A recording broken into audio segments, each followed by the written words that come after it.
শুধুমাত্র কয়েক পিস পাউরুটি থাকলে আপনিও বাসায় বানিয়ে ফেলতে পারবেন এরকম সহজ আর মজাদার একটা ডেজার্ট। অতিথি আসার কয়েক ঘন্টা আগে বানিয়ে ফ্রিজে করে রাখলে এটার টেস্ট আরও বেড়ে যাবে, খেতে অনেক বেশি মজা হবে। খুবই সহজ একটা রেসিপি। পাউরুটি নিয়ে পাউরুটির সাইডগুলো কেটে নিতে হবে। পাউরুটির যে লালচে সাদা শক্ত অংশ থাকে সেই অংশগুলো আমি কেটে ফেলে দিচ্ছি। এগুলো চাইলে পরবর্তীতে আপনার ব্রেড ক্রামস বানিয়েও নিতে পারেন। এখানে একটা জুস বানিয়ে নিয়েছি, আমের জুস, চিনি আর গুঁড়া দুধ দিয়ে।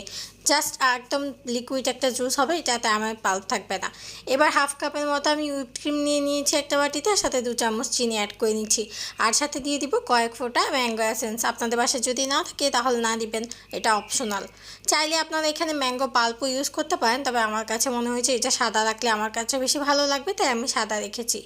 এবার পাউরুটিগুলোকে কেটে আমি বাটির মধ্যে সেট করে নিচ্ছি। এখন জাস্ট সেট করে নিলেই হবে, তেমন আর কঠিন কোনো কাজ নেই। খুবই সিম্পল একটা রেসিপি আর খুবই সহজ, মজাদার খেতে। সেট করা পাউরুটির উপর আগে থেকে যে জুসটা বানিয়ে রেখেছিলাম সেটা দিয়ে তার উপরে আমি এখন হুইপড ক্রিমটা দিয়ে দিচ্ছি। ক্রিমটাকে দিয়ে পুরোটা ছড়িয়ে বিছিয়ে দিয়েছি। এরপর আমি আরও একটা লেয়ার করব, আপনারা চাইলে একটা লেয়ারও করতে পারেন। সেম প্রসেসে আমি আরও কিছু পাউরুটি বিছিয়ে তার উপরে সেই জুসটা দিয়ে দিয়েছি। পুরোটা জুস দিয়ে দিয়েছি, আমার দুবারে পুরোটা জুস শেষ হয়ে গেছে। এবার আমি বাকিটা হুইপ ক্রিম এখানে অ্যাড করে দিচ্ছি। ক্রিমটা অ্যাড করার পর আমি চেষ্টা করেছি একটু সমানভাবে চারিদিকে বিছিয়ে দেওয়ার জন্য, যাতে পুরো দিকে একই সমানের মোটা পুরুত্ব থাকে।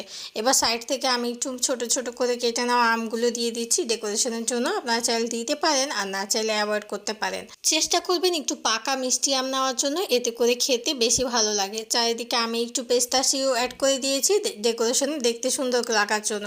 আপনারা অন্য যে কোনো বাদাম অথবা না দিলেও চলবে। এবার এই ডেজার্টটা আমি ফ্রিজে ঠান্ডা হতে দিব। যত বেশি ঠান্ডা হবে তত বেশি মজা হবে, ক্রিমটা সেট হবে তত বেশি। চাইলে সাথে সাথেও খেতে পারেন, তবে ঠান্ডা করে খেলে সবচেয়ে বেশি টেস্ট পাবেন।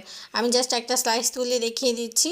আমার বাচ্চারা তো অসম্ভব পছন্দ করেছে, তাছাড়া যে কেউ এই ডেজার্টটা অনেক পছন্দ করবে। গেস্টের সামনে দিলে গেস্ট তো আপনার কাছে রেসিপির জন্য পিছে পিছে ঘুরে বেড়াবে, কথা দিচ্ছি। এত বেশি মজার, দেখতেই বোঝা যাচ্ছে কতটা লোভনীয়।